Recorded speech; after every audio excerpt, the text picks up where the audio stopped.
ما توهمش نفسك إنك ضعيف. اللي صبر وتحمل زيك عمره ما كان ضعيف، ده شيطانه هو اللي بيحاول يكسره.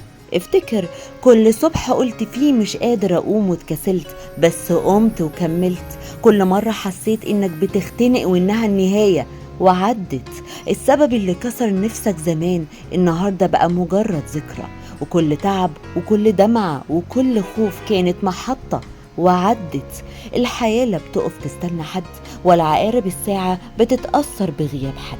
هي ماشية وانت لازم تعافر، ومحدش هيقدر عليها غير خالقها، ولا هتعدي غير بإيمانك وصبرك. وما تنساش اللي كسرها منك قبل كده كانت ضحكتك. بص وراك، كم مرة حسيت إنها النهاية؟ كم مرة رتبت النهاية في دماغك وربنا كتب بداية تانية؟ ترتيباته دايما بتفوق كل تصوراتك، وانت عمرك ما هتفهمها غير بعد ما تعدي.